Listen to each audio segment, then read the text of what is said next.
जय निषाद विसर्जन।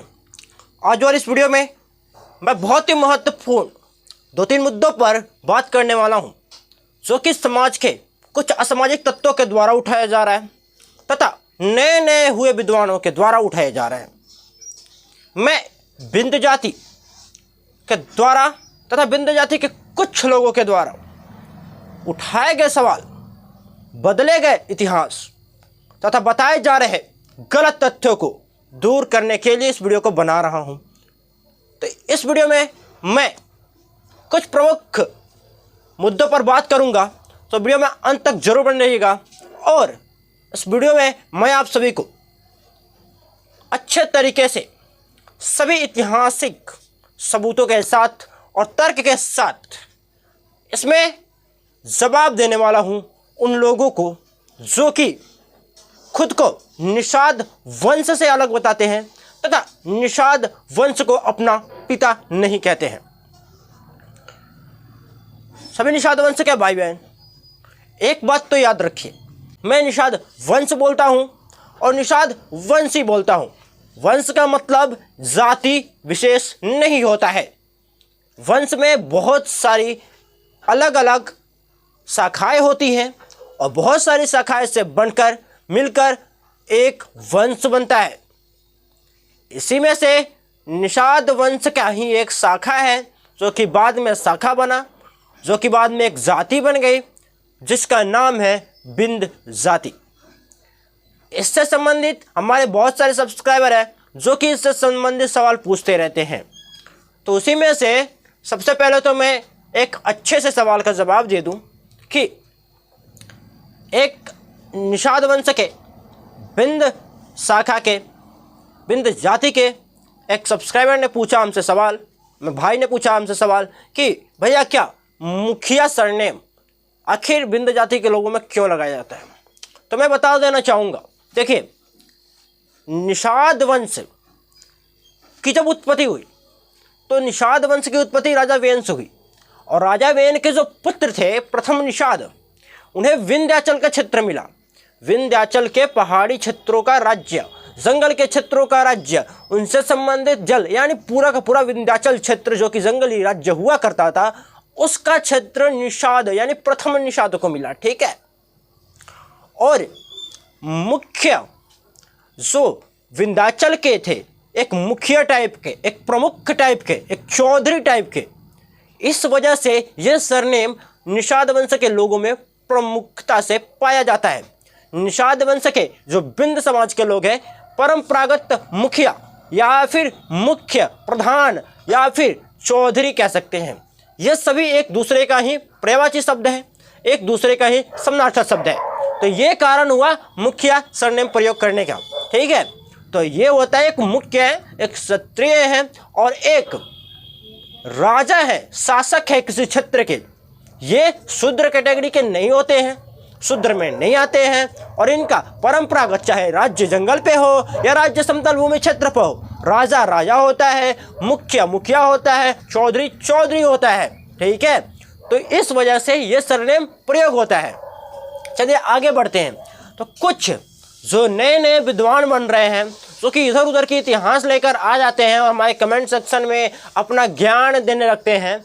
मेरा आज जो मूड है आपको अच्छे से सुनाने का था, बट यूट्यूब की कुछ गाइडलाइन भी होती है जिसके अकॉर्डिंग मुझे भी वीडियोस बनाना पड़ेगा और मैं अंदर से अपने जो निकल रहा है भावना, कुछ प्रमुख गालियाँ निकल रही थी आप लोगों के लिए, तो वो नहीं दे सकता हूँ। ठीक है। मैं अपने सभी बिंद समाज के लोगों का आदर करता हूँ, बट कुछ ये लोग जो कि खुद को अलग बताते हैं, खुद को अलग इतिहास पेश करते हैं, उनका मैं आदर नहीं करता हूँ। चलिए इनका आप जवाब दे देता हूँ। ये लोग बोलते हैं, बार बार कमेंट में बोलते हैं या फिर बार बार इनके नेताओं के द्वारा भी ऐसा प्रस्तुत किया जा रहा है समाज के सामने कि निषाद वंश से इनकी उत्पत्ति नहीं है। एक चीज ये सेम बोलते हैं कि हमारा राजा वेन से उत्पत्ति है, राजा वेन के पुत्र पृथु से हमारी उत्पत्ति है। और दूसरे टाइप के ये बोलते हैं कि हमारा विंध्याचल क्षेत्र से प्रारंभ है। एक बात बताओ, बिंद नाम विंध्याचल से बना विंध्याचल निवासियों का ही अपभ्रंश होते होते बिंद नाम पड़ा। ठीक है, विंध्य से बिंद पड़ा।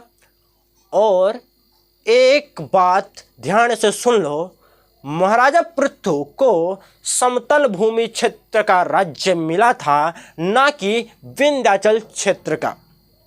ठीक है, पहली बात तो हो गई। और दूसरी बात, समझदार होने के बाद भी नासमझों वाली बात करते हो तो तुम्हारे इतना नासमझ कोई हो ही नहीं सकता है। पहली बात तो तुम पढ़ते हो, जानते हो कि तुम्हारे पिता कौन है, और तुम जानने के बाद भी अगर अपने पिता को पिता नहीं कहते हो, अपना पिता बदलते हो, तो उसके बारे में मैं कुछ कह ही नहीं सकता हूँ। और दूसरी बात, ये तो स्पष्ट हो गया कि विंध्याचल क्षेत्र पृथु को नहीं मिला था, तो तुम पृथु के वंशज हो ही नहीं। और पृथु के 4 पुत्रों का नाम मैंने बाकायदा बता दिया। तुम्हारे पास अगर सबूत है तो जाकर बताओ कि पृथु के किस पुत्र के वंश से कितनी पीढ़ी के बाद किस पुत्र के द्वारा विंध्य जाति की उत्पत्ति हुई। हिम्मत है, सबूत है, औकात है तो बता तो सकते हो ना। जैसा मैंने तो बता दिया कि निषाद वंश, प्रथम निषाद को विंध्याचल का क्षेत्र मिला, उन्हीं के वंशजों आगे चलकर विंध्य, विंध्या या विंध्यवार आदि कई नामों से जाने गए, जिनमें शिकारी, मछुआरा समाज एक्सेट्रा शामिल है। ठीक है, दूसरा बात, ये तो हो गई, इनको मैंने तो साबित कर दिया। मैं इनको कुछ अलग लेवल से भी बोलने का प्रयास करने वाला था, बट यूट्यूब की कुछ गाइडलाइन होती है, बाकायदा तुम समझ जाना मैं क्या बोलना चाहता था तुम लोगों को। ठीक है, और दूसरा, विंध्य जाति के लोग कुछ बोलते हैं कि हम ओड विंध्य है, ओड राजपूतों से संबंध बताते हैं खुद को। कभी जाकर ओड राजपूतों से बात करना, वो बता देंगे तुम किसके पुत्र हो। ठीक है, उस पर मैं ज़्यादा नहीं जाना चाहूँगा। ठीक है, और दूसरी बात, ये लोग बताते हैं और बार बार कमेंट में पूछते हैं कि तुम बार बार निषाद वंशी बोलते हो बिंदु को, तो क्या विंध्य जाति के काम निषादों से संबंधित है? सुनो भाई, पहली बात तो निषाद एक जाति नहीं है। निषाद एक वंश का नाम है जिसमें कई शाखाएं हैं, और कई शाखाएं बाद में बनी। ठीक है, वह शाखाएं मुगलकालीन और अंग्रेजों के समय में जातियों का रूप ले लिया। इसके प्रमाणिक सबूत है, पहले ये जातियां नहीं हुआ करती थी। इसके सबूत धर्म ग्रंथों में नहीं मिलते हैं, समझे। और दूसरी बात, बोलते हो कर्म कार्य मिलते हैं या नहीं। विंध्य जाति के लोगों के द्वारा शिकारी यानी मछुआरे का कार्य किया जाता है। विंध्य जाति के लोगों के द्वारा नाव चलाने यानी केवट का कार्य किया जाता है। विंध्य जाति के लोगों के द्वारा सिंघाड़ा उत्पादन यानी कि जल क्षेत्रों में जल क्षेत्र से संबंधित कृषि का कार्य किया जाता है। ये सभी कार्य तुम्हें तुम्हारे आंखों से नहीं दिखता होगा, तो इसके अलावा भी मैं कुछ नहीं बोल सकता हूँ। और बात रही कार्य, कोई भी कुछ भी कर सकता है। यह एक लोकतांत्रिक देश है। इसका मतलब ये नहीं हुआ कि तुम अपने पूर्वजों को भूल जाओगे, तुम अपने पिता को भूल जाओगे।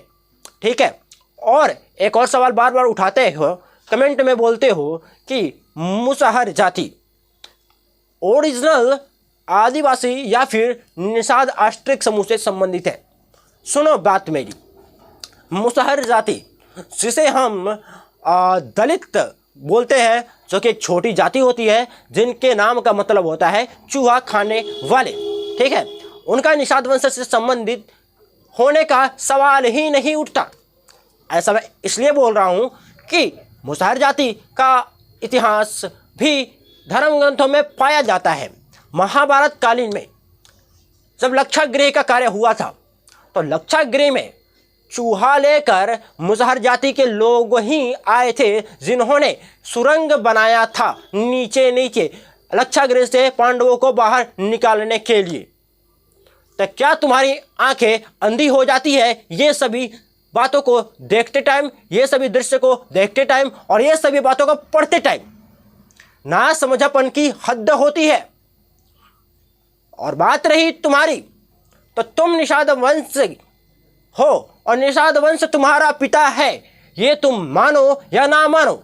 अगर तुम खुद को अपना अलग इतिहास बताते हो तो सबूत भी तो होना चाहिए। केवल बोल देने से कुछ साबित नहीं होता है।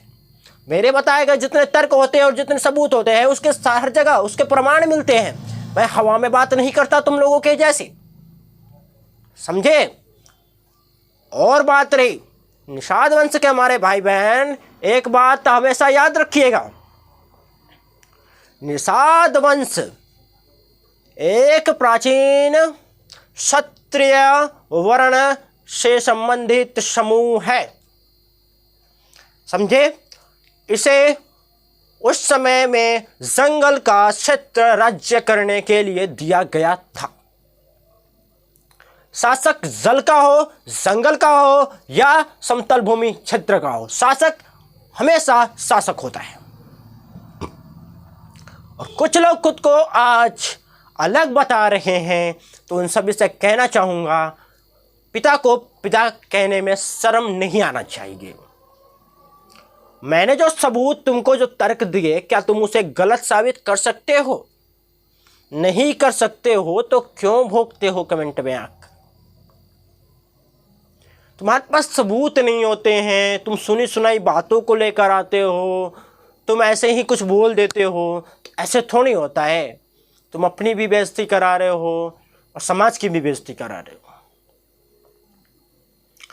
तो निषाद वंश के भाई बहन, इस वीडियो को अगर आप अंत तक देख रहे हैं तो एक बात मैं आप सभी से बोलना चाहूँगा, निषाद वंश मुगल काल और अंग्रेज़ों के काल में अलग अलग जातियाँ बनकर टूट बिखर गया है।